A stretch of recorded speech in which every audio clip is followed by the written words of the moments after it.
అందరికీ నమస్కారం. ఈరోజు నేను మీతో షేర్ చేసుకునేటువంటి విషయం, అందరికీ చాలా రకాల నోములు నోచుకోవడం తెలుసు. వాళ్ళ ఇంటి ఆనవాయితీగా వస్తున్నటువంటి నోములు, పండుగలు ఎన్నెన్నో చేసుకుంటూ ఉంటారు. కానీ ఒక చిన్న ప్రయత్నం మీరు చేసి ఆ నోములు కానీ వ్రతాలు కానీ చేసుకుంటే తప్పకుండా మీరు చేసుకున్నటువంటి ఆ నోముల ఫలితం మీకు కలుగుతుంది. ఎలాంటి ప్రయత్నం చేయాలి, ఎలాంటి జాగ్రత్తలు తీసుకోవాలి? నిజం చెప్పాలంటే ఇది చాలా సులభమైనటువంటి పని, అతి కష్టమైనటువంటి పని.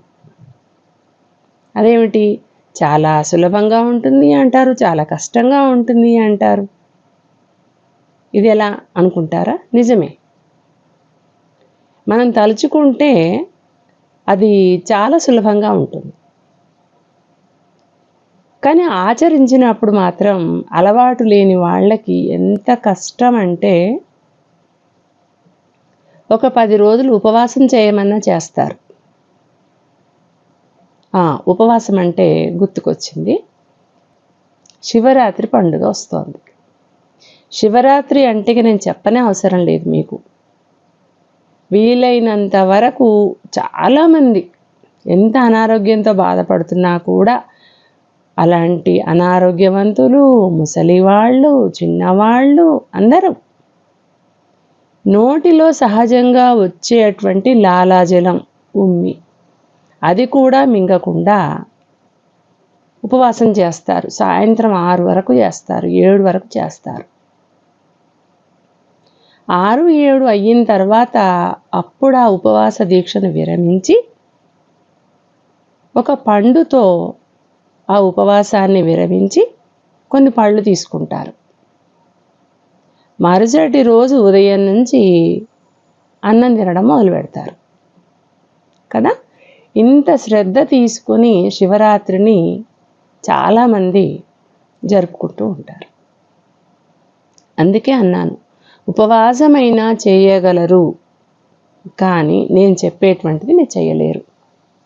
చేయగలను అని నా వీడియో చూసిన వాళ్ళలో కొద్దిమంది అయినా ఆచరించండి, తప్పక మీకు ఫలితం అనేది కలుగుతుంది. అయితే వెంటనే మీకు ఒక ప్రశ్న ఉదయిస్తుంది, ఇంత కఠినము మీరు చేయగలరా? అయితే చేయండి అని చెప్తున్నారు కదా, మీరెప్పుడైనా చేశారా అని మీరు అనుకోవచ్చు మనసులో. నేను కూడా చాలాసార్లు ఈ నియమాన్ని పాటించాను.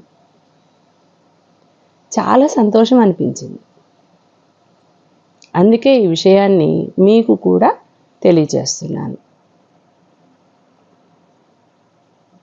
ఏమిటి అంటే, ఏ సాధన అయినా, ఏ పనైనా ముందు కొద్దిగా అలవాటు చేసుకోవాలి కదా. ఎలా అంటే,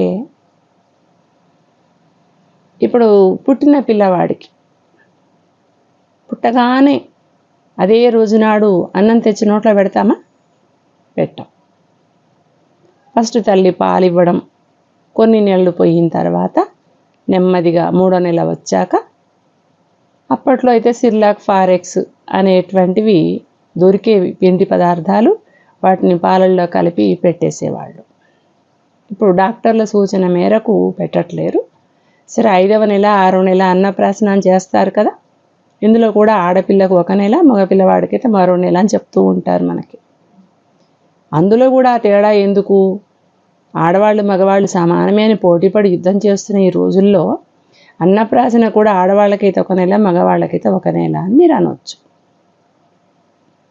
నేను చెప్పే వీడియోలో ప్రతిసారి చెప్పవలసిన విషయానికి అనుసంధానంగా చాలా విషయాలు వస్తూ ఉంటాయి. మరి అవి చెప్పుకుంటేనే మరి మనకు కొన్ని తప్పనిసరిగా ఉపయోగపడతాయి. ఏం చెప్పాలనుకున్నామో అది 2 ముక్కల్లో చెప్పేస్తే అలా కాదు. అందుకని నేను ఒకదానికి ఒకటి సంబంధం ఉన్న విషయాలన్నిటినీ చెప్తూ ఉంటాను. ఒకవేళ మీకు బోర్ అనిపిస్తే సారీ. ఆడపిల్లలకి డైజెషన్ పవర్ ఎక్కువగా ఉంటుంది. అందుకని వీళ్ళకి 5వ నెల 5వ రోజు అని చేస్తారు. ఎందుకు ఆడపిల్లలకి 5వ నెల 5వ రోజు, మగపిల్లలకి ఎందుకు 6వ నెల 6వ రోజు? ఒక నెల ఎందుకు వెనకబడాలి మగవాళ్ళు అంటే, ఈ విషయంలో కూడా ఆడవాళ్లే ముందడుగు ఉండాలనుకున్నారా అని మీరు అనుకుంటారు. కాదు, ఆడవాళ్ళకి డైజెషన్ పవర్ ఎక్కువగా ఉంటుంది. అందుకని వాళ్ళకు ఒక నెల ముందుగానే అన్నప్రాసన చేస్తారు. మగపిల్లలు పుట్టుకతోనే చాలా సుకుమారులు. ఏ విషయంలో చూసినా కూడా చాలా సున్నితంగా ఉంటారు. 7వ నెలలో పుట్టే పిల్లలు కూడా ఆడపిల్లలు ఈజీగా బతుకుతారు. మగపిల్లలు చాలా కష్టం బతికించుకోవడం. ఇది సృష్టిలోనే ఉంది, దేవుడు నిర్మించినటువంటి నిర్మాణంలోనే ఉంది. అవునన్నా కాదన్నా ఆడవాళ్ళు ఆదిశక్తి అంశలు అంటారు. అందుకని వీళ్ళల్లో అన్నీ ఎక్కువే. అందుకే మాలో గయ్యాళితనం కూడా ఎక్కువే. సరే, ఈరోజు నేను గయ్యాళితనం గురించి చెప్పట్లేను కదా. అయితే ఇప్పుడు మనం ఏం చెప్పుకుంటున్నామంటే, ఒక పూజ, ఒక నియమం, ఒక నోము ఇవి నోచుకోవడానికి సులభంగా ఆ దేవుడి కరుణను పొందాలంటే, లేదు మనం చేసే పూజా నియమాలు ఏవైనా సక్సెస్గా మనం చేయాలంటే ఒక నియమాన్ని పాటించాలి. చాలా కష్టమని ఆ విషయం గురించి చెప్పుకుంటున్నాం ఈరోజు మనం. ఏమిటి అంటే, చిన్న చిన్న వాటితో మొదలు పెట్టాలి. నేను చెప్పేటువంటి రెమెడీ చిన్నగా మొదలుపెట్టి క్రమంగా ఎక్కువగా పెంచుకుంటూ పోవాలి. ఇంతకు ఆ రెమెడీ పేరేమిటి అంటే మౌనవ్రతం. ప్రీవియస్ మనం ఒక వీడియోలో మౌనంగా భోజనం చేయాలి అనేది పెట్టాను. ఎందుకు అంటే, కనీసం ఆ భోజనం చేసే 10 నిమిషాలైనా మౌనంగా ఉండడం అనేది నేర్చుకుంటే, పూజ చేసే సమయంలో కూడా మీరు కొంత మౌనంగా ఉండడం మీకు వస్తుంది అని దాంట్లో కొంత మీకు చెప్పాను. ఇప్పుడు పూజ గురించి చెప్తున్నాను. మీరు పూజ చేయాలి అనుకున్నప్పుడు స్నానం చేసి ఉతికిన బట్టలు ధరించి పూజ గదిలోకి వెళ్ళడం అనేది ప్రారంభించినప్పుడే ఒకసారి దైవానికి నమస్కరించి, ఈ క్షణం నుంచి నేను మౌనంగా ఉంటున్నాను, పూజ పూర్తయ్యే వరకు మౌనంగా ఉంటాను, తీర్థప్రసాదం తీసుకున్న తర్వాతే మాట్లాడతాను అని ఒకటి పెట్టుకోవాలి నియమం. మనం ఆ నియమం పెట్టుకోకపోతే మన మనస్సు మనల్ని చాలా చికాకు పరుస్తుంది. మనం నియమం పెట్టుకున్నామా, మనం ఏమన్నా మాట ఇచ్చామా అని అవసరం ఉన్నా లేకున్నా మాట్లాడే ప్రయత్నం చేస్తూ ఉంటుంది. అదే సమయంలో ఒక పరీక్షగా ఎన్నడూ రాని స్నేహితుడు ఒకడు వస్తాడు, ఎప్పుడూ రాని బంధువు ఒకడు వస్తాడు, అత్యవసరమైన పని ఒక వస్తుంది, ఎప్పటి నుంచో ఎదురు చూసిన సంఘటన ఒకటి ఎదురయ్యి మాట్లాడాలని మనసు తహతహలాడుతుంది.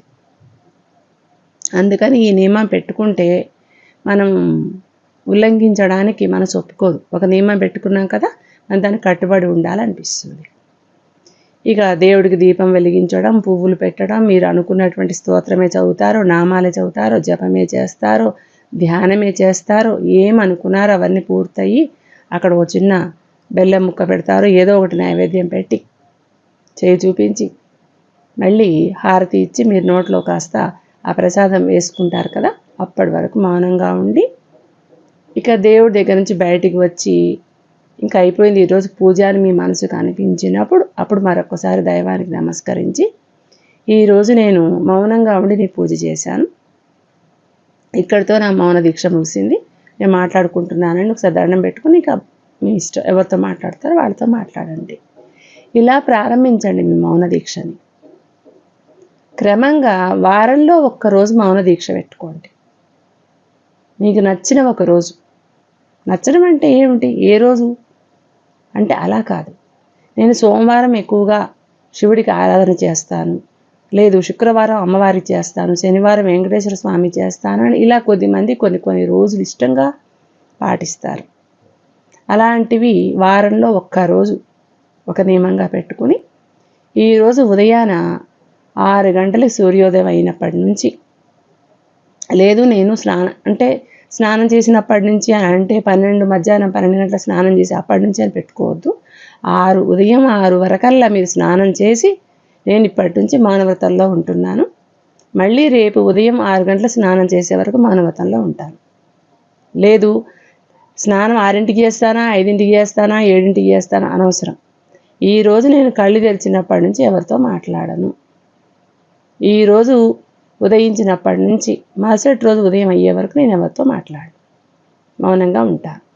తప్పనిసరి అయితే సైగలు చేయటం లేదా 1-2 ముక్కలు ఏదైనా పేపర్ మీద రాసి ఎవరికైనా ఇవ్వటం, ఇలాంటివి పెట్టుకోవాలి. మరి అవి మాత్రం ఎందుకు అంటే మనం మానవులు, ఆ చిన్నవి చేయకపోతే ఎవరికి అర్థం కాదు. ఒక్కోసారి మనం చేసే సైగలు కూడా ఎవరికి అర్థం కాదు. అలాగని కావలసి నేనేదో మౌనవ్రతంలో ఉన్నాను అందరికీ తెలియాలి అని గొప్పలకు పోయి సైగలు చెయ్యొద్దు. మీ వాళ్ళకి ముందే చెప్పుకోండి, మీ తల్లిదండ్రులు కానీ మీ భార్య పిల్లలు కానీ, ఈరోజు నన్ను విసిగించకండి, నేను మాట్లాడించకండి, నేను మౌనంలో ఉంటాను. వీలైనంత వరకు నన్ను ఇబ్బంది పెట్టకుండా మీరు పనులు జరిగేలా చూసుకోండి. మరి మేము ఉద్యోగం చేస్తున్నాం కదా, మాకెలా కుదురుతుంది మౌనవ్రతం? ఉద్యోగంలో కూడా మనం చెయ్యాలని తపన ఉండాలే కానీ పెద్ద విచిత్రం అయితే ఏమీ కాదు. ఆఫీసులో కూడా చెప్పుకోవచ్చు, నేను ఈరోజు మౌనవ్రతంలో ఉంటున్నాను, మీకు వీలైనన్ని పనులు ముందు రోజే పూర్తి చేసుకోండి, ఇక మరీ కుదరదు అంటే మౌనవ్రతం తీరాక చేస్తాను, ఎప్పుడో ఒకసారి తప్పదు అంటే మీరు నన్ను అడగండి, నేను రాసి చూపిస్తాను లేదా సైగలు చేస్తాను అని చెప్పండి. వాళ్ళు కూడా భక్తిలో మనం చేసిన పనికి ఎవరు ఆటంకపరచరు. ప్రారంభంలో ఆటంకాలు వస్తాయి, మనం ఎంతవరకు నిలబడతాం, చేయగలమా లేదా అని పరీక్షకు ప్రారంభంలో కొన్ని నిలబడతాయి. మనం అలా ఆటంకాలకు నిలబడి ఎదురొడ్డి మనం ఆ ప్రయత్నం చేస్తూ పోతే ఆ ఆటంకాలే వెనకడుగు వేస్తాయి, మనకి ఏ ఆటంకం రాదు. ఇలాంటి మౌనవ్రతం మీరు పాటిస్తే పూజలో కానీ భోజనం చేసేటప్పుడు కానీ ఇలాంటివి కొన్ని మీరు పెట్టుకుంటే మీకు అభివృద్ధి అనేది ఎక్కువగా ఉంటుంది, దైవం అనుకూలిస్తుంది, ముఖ్యంగా జీవితంలో ముందడుగు వేస్తారు. కొన్నిసార్లు మన సంబంధం లేకపోయినా, ఏవైనా గొడవలు జరిగినా, లేదు మాట పట్టింపు వచ్చినా, నోటికి కాస్త ఎక్కువగా నాలుకకి తొందరపాటు ఎక్కువ, అవసరం ఉన్నా లేకున్నా మాట్లాడేయాలని తపన తహతహలాడిపోతూ ఉంటుంది నాలుక.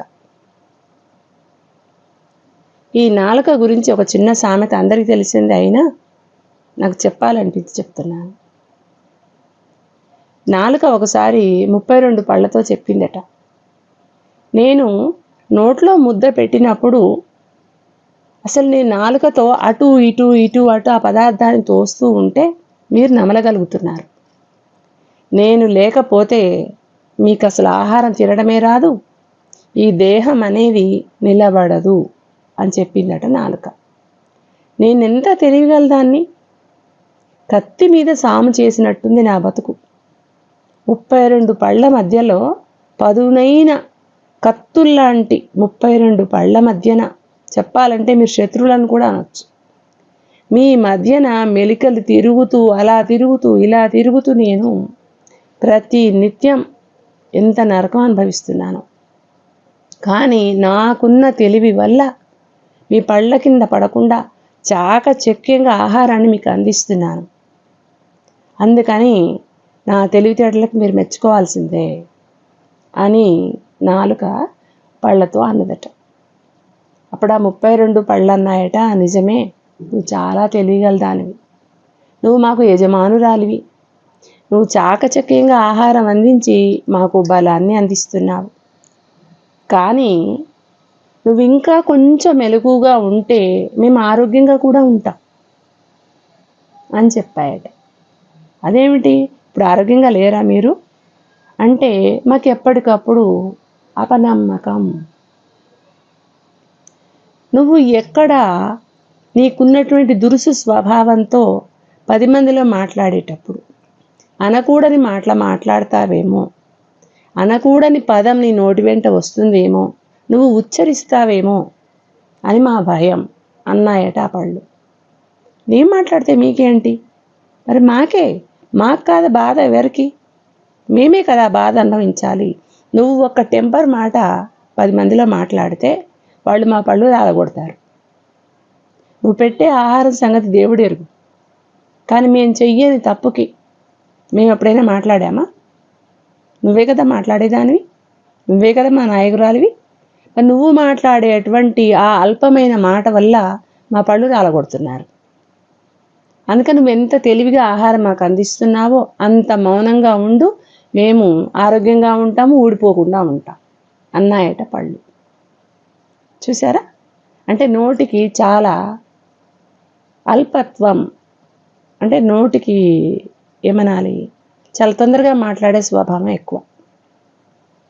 అందుకని ఆ మాట మాట్లాడకుండా ఉండాలి అంటే ఇలాంటి మౌనవ్రతాలు ఎక్కువగా మన అందుబాటులో రోజు ఉపయోగిస్తూ అడపాదడపా మన మౌనవ్రతాలు పాటిస్తూ ఉంటే సందర్భానుసారంగా నోటిని కంట్రోల్ చేయగలుగుతాం మాట్లాడకుండా.